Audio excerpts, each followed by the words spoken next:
Hello guys, welcome back to VOW DAYS. Welcome to the discussion of the Prelims test series.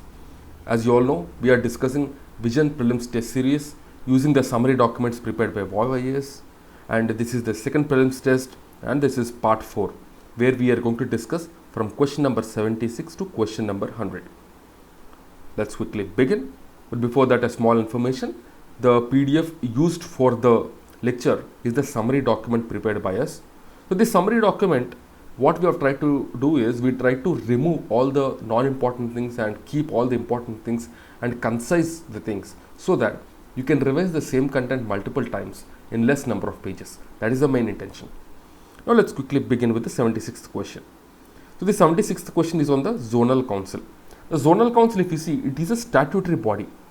We have the interstate council. The interstate council is a constitutional body under Article 263, but the zonal council is a statutory body.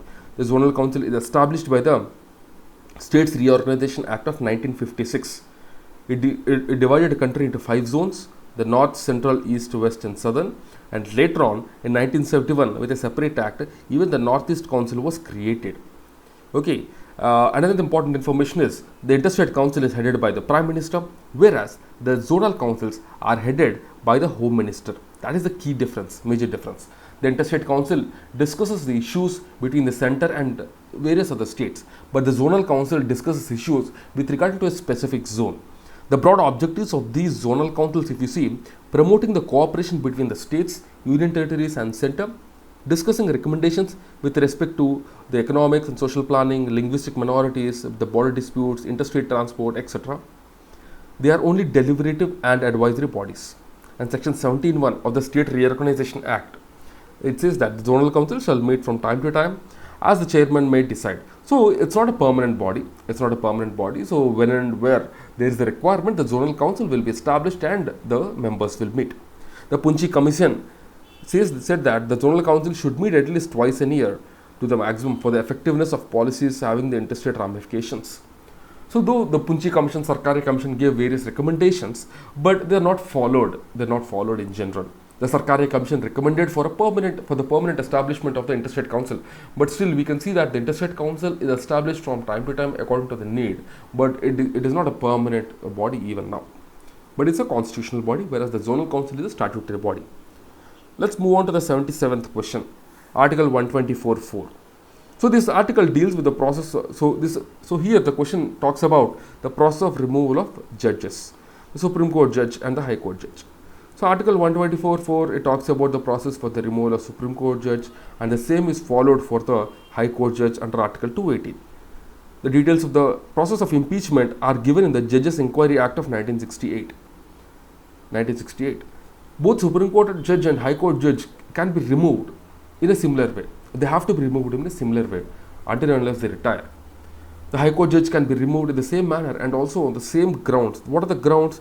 That is proved misbehavior same like that of the Supreme Court judge. Now what is the procedure?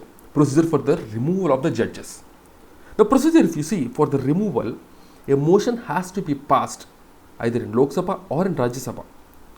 If the motion is passed in Lok Sabha, then it has to be supported by 100 members of Lok Sabha. If it has to be passed in Rajya Sabha, it has to be supported by 50 members in Rajya Sabha. So with this support, the motion will be introduced. So after the introduction of this motion either in Lok Sabha or Rajya Sabha, if the motion is admitted, then the speaker of Lok Sabha or the chairman of Rajya Sabha, it will constitute a 3-member committee, an inquiry committee of 3 members. Who are these 3 members? A Supreme Court judge, a High Court judge, High Court Chief Justice in fact, and an eminent jurist. So the Supreme Court judge, High Court Chief Justice and an eminent jurist, these 3 people will be part of this inquiry committee. And the committee frame charges and ask the judges to give a written response. And the judge has the right to examine the witness. After inquiry, it determines if the charges are valid or not. Then it submits the report. Okay, then it submits the report, and then after this report is submitted, then this resolution has to be passed with a special majority in both the houses of the parliament. After that, the judge will be removed. So this is the entire procedure for the removal of a judge of both High Court as well as the Supreme Court. If you see the precedent, The president impeachment can be done on the grounds of violation of constitution. This violation of constitution is there only for the president and not for anyone else. Only for the president. So this is about the question number 77. Now let's move on to the question number 78. The question number 78 is with regard to the union territories. Article 239AA talks about the establishment of Union Territory of Delhi and its legislature, and it does not provide for High Court of Delhi. It only talks about the legislature. And Article 241 talks about the Parliament establishing the High Court of any Union Territory, hence no constitutional amendment is required. So the Delhi High Court is not established by any constitutional amendment, only the Parliament with a simple law can establish it, and that's what it has done. So this is with regard to 239AA and 241. The 79th question. This is with regard to the cabinet committees. So in the previous lecture also we have discussed with regarding cabinet committees. The cabinet committees are the organization devices to reduce the enormous workload of the cabinet. It facilitates in-depth examination of policy issues, the work on the basis of division of labor and effective delegation. They sort out the issues but formulate proposal for the consideration of the cabinet. But they don't impart federal character to the policy making, as there is no involvement of the states in these committees. Okay, so this is about cabinet committees. Generally, all the cabinet committees are headed by the Prime Minister, but there are two cabinet committees. One is Cabinet Committee of Parliament Affairs. This is headed by Defence Minister Rajnath Singh, and there is another cabinet committee, the Cabinet Committee with regard to accommodation, and this is headed by Home Minister Amit Shah. Okay, so these two are not headed by the Prime Minister, rest of them are headed by the Prime Minister. Let's see the 80th question. This question is with regarding to the elections to the municipality. Elections to the municipality and the panchayats, they are organized, they are held by the State Election Commission. By the state, this is the compulsory provision. The 74th Constitutional Amendment Act 1992 bars interference of courts in the electoral matters of municipalities. It declares that the validity of any law relating to delimitation of constituencies or allotment of seats to such constituencies cannot be questioned in any court. No election to any municipality is to be questioned except by the election petition. And the 73rd Amendment Act contains similar provision with respect to panchayat. Okay. So generally, what it says is that the interference of court cannot be, or you can say the court cannot interfere in these electoral matters unless an election petition is filed. That is the summary or crux. Okay. So the validity of any law relating to the delimitation of constituencies or allotment of seats cannot be questioned, because even if you see the delimitation commission by the central government, that also cannot be questioned. That also cannot be questioned. In the same way, even at the state level, the delimitation of constituencies of the municipalities or the panchayats. So all these things, they cannot be questioned. Now let's see the 81st question. This is with regarding to the Rajya Sabha members. In the parliament, we have two houses, Lok Sabha and Rajya Sabha. The Lok Sabha is the lower house and Rajya Sabha is the upper house. In the Lok Sabha, the MPs are directly elected by the people, whereas in Rajya Sabha, there is an indirect election. Only the elected members of the state assemblies elect the members of Rajya Sabha from that state. And Rajya Sabha members have a term of 6 years, and 1/3 people retire every 2 years. And the number of members to be elected from a state has been fixed by the 4th schedule. So 4th schedule talks about the members of Rajya Sabha. Okay, that means the number of people, number of Rajya Sabha members. So that is about 4th schedule. Now let's see the 82nd question. The 82nd question is with regarding to the Central Council of Local Government. It was set up in 1954 under Article 263 by an order of President. It was called Central Council of Local Self-Government, but the term self-government was found to be superfluous and replaced by the government in 1980s. The council is an advisory body. It consists of Ministry for Housing and Urban Affairs and the Ministry for Local Self-Government, and the states and union minister acts as the chairman. So this is with regard to the 82nd question. Right, now let's. So in this 83rd question, we have about local government.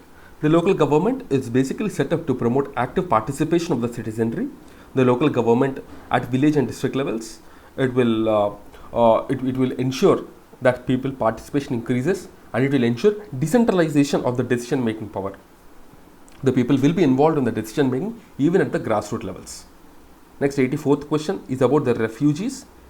Though India has not signed UN Refugee Convention of 1951, but the refugees and asylum seekers were given the right in Article 14, 20 and 21. The Geneva Convention 28th July 1951 said that the UN multilateral treaty that defines who a refugee is and sets out rights of individuals who are granted asylum and responsibilities of the nation. And the core principle is non-refoulement. That means the refugee will not be sent to their own country where they are facing threat. And India is not party to this Geneva Convention. India is not party to this because India over time has faced a lot of issues, and India have accepted a lot of refugees as well. Now from the Myanmar, from Afghanistan, Pakistan during the partition and all. So India did not sign this convention because that will lead to a lot of humanitarian crisis whenever there are issues or instability in the neighboring countries. So that is the thing about refugees. Next, 85th question is about the Indian Coast Guard.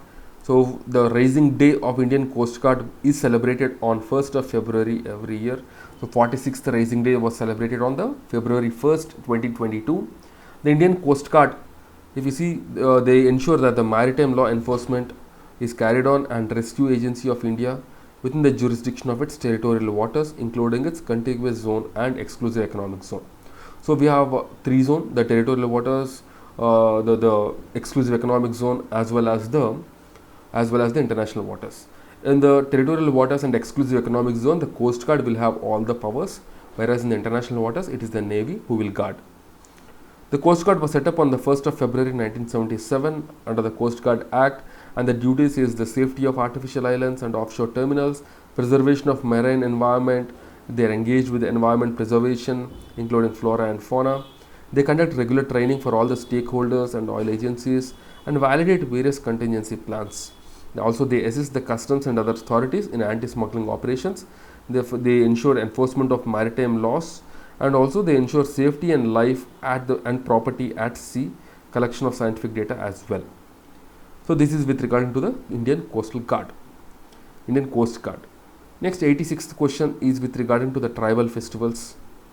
The Byanjana Dwadashi is a tribal festival celebrated by the Vaishnavas in Odisha on the 12th day of the bright lunar phase of moon in the Margashira of Hindu calendar.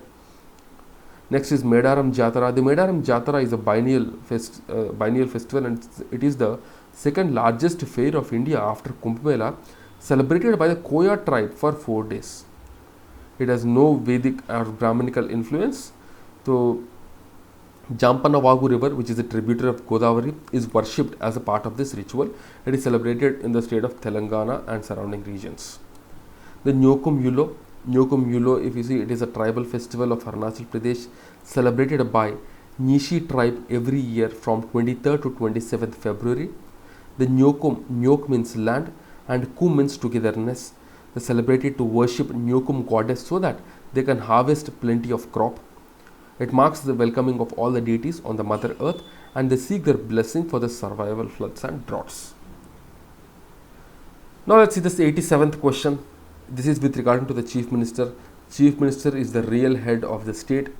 So Chief Minister is that person who is not a member of legislative. So Chief Minister also can be that person who is not a member of the state legislature, but he has to become the member of the state legislature within 6 months, within which he should be elected to the state legislature, else he will be removed from the CM post. He should be a citizen of India, and the minimum age has to be 25 years. According to the constitution, the CM can be a member of any house of the state legislature, either legislative assembly or legislative council. Usually the practice is that CM is elected from the lower house, but he also can be part of the upper house as well, that is the legislative council. 88th question is on the governor. Governor is the nominal head of a state. The head of he ensures that the state functioning is carried on according to the constitution. The CM is the real head of the government, as we all know. The governor is the chief executive head of the state, but unlike president, but like president, he is the nominal and the executive head. That is the titular head, same like that of the president for India. The office of the governor is adopted from the Government of India Act 1935, while its appointment is borrowed from the Canadian Constitution. It is the central government which or you can say it is the president who appoints on the recommendation of the Prime Minister. There is a governor for each state, but the 7th Constitutional Amendment Act 1956 allowed appointment of the same person for the governor of 2 or more states. That is possible. Next, 89th question is with regarding to the election process. The Election Commission announces schedule of election, and this is a major event in the, or you can say it is a major event for or before the elections, because from this time the model code of conduct, it will come into force. It is done through a major press conference, and this model code of conduct will guide candidates and political parties, and it will come into effect. All the rules have to be followed by the political parties. The formal process for the election starts with the notification calling upon elected members of the House. Once the notification are issued, the candidates start filing nominations in the constituencies from which they want to contest. Next 90th question. Narsim Mehta. So Narsim Mehta, if you see, it is a new species of the spider in honor of Narsim Mehta, who is a 15th century poet, devotee of Lord Krishna. He was a contemporary of Mirabai. He was a Vaishnavite poet saint who is revered in Gujarati literature as Adikavi. He is a pioneered poet of Gujarat literature. He wrote padas called Akhyam and Prabhatiya. Remember, this Akhyam and Prabhatiya are related to Narsim Mehta. Next, 91st question is with regarding to the Consolidated Fund of India. So, Consolidated Fund of India, it is that fund from which the government ensures that all its expenditure is met. And no money shall be withdrawn from the Consolidated Fund of India except under appropriation made by the law. The appropriation bill is introduced to provide for appropriation out of Consolidated Fund of India. It authorizes payments from CFI, and the government cannot withdraw money from the CFI till the enactment of the appropriation bill. Right. So this is about Consolidated Fund of India. And next is the constitutional amendment bills. And these constitutional amendment bills, if you see, so generally they are introduced under Article 368, as you all know. These constitutional amendment bills, if you see, they do not require prior assent of the president. The president can nominate 2 members to the Lok Sabha from the Anglo-Indian community. And this in Jan 2020, the Anglo-Indian reserved seats in Lok Sabha and state legislature were discontinued by this 104th Constitutional Amendment Act. So as of now, we don't have these, we don't have the Anglo-Indian representation, or you can say the Anglo-Indian reservation in the Lok Sabha and even in the state legislature. And also the president nominates members to the Rajya Sabha among the person having special knowledge in literature, science, art, etc. This is with regarding to 92nd question. Next, 93rd question is with regarding to Article 105 of Constitution. This mentions 2 privileges: the freedom of speech in Parliament and the right of publication of its proceedings. And no MP shall be liable to any proceedings in any court in respect of anything said or voted by him in the Parliament. That means whatever said by the members of the Parliament, they shall not be questioned anywhere outside it. The courts cannot interfere into these things. And also the voting done by the members, they are also not cannot be questioned. They cannot be questioned by the courts. That is with regard to the 93rd question. And also the contempt of house by the individual is not a parliamentary privilege mentioned in the Constitution. Next, 94th question is with regarding Article 263, that is Interstate Council. This Interstate Council is a constitutional body. It allows for the coordination among states and center and states. The president can establish it whenever there is a need. The aim is to inquire and advise on the interstate disputes, and it is complementary to Supreme Court's jurisdiction, original jurisdiction, to decide between the legal issues between the governments of the center and state and between states. It functions as an advisory body, unlike that of the court, which is binding. Right. Next, 95th question is with regarding 0R and question R. The 0R, the members are free to raise any important matter, but the ministers are not bound to reply. But in the question R, it is held every day during the sessions of the Parliament, and the ministers respond to the questions raised by the members, but he is bound to give oral answers only to the starred questions. For the unstarred question, he will give a written answer. What is the difference is that for these starred questions, they can be they have to be answered orally, and there can be supplementary questions as well. That means further questions can be asked on this, but on the written answers, no supplementary questions will be there. Next, the Diocha Panchami coal project. It is located in the southwestern part of the Burbam coal field in the West Bengal. It is Asia's largest coal reserve and the world's second largest coal mine, with an estimated reserve of 2,102 metric tons. 2,102 metric tons. So that is the thing. Next, 97th question with regarding Council of Ministers. Before 91st Constitutional Amendment Act of 2003, the size of the Council of Ministers was determined according to the exigencies of the time and requirement. But this 91st Constitutional Amendment Act ensured that the total number of ministers shall be 15% of the total strength of the House.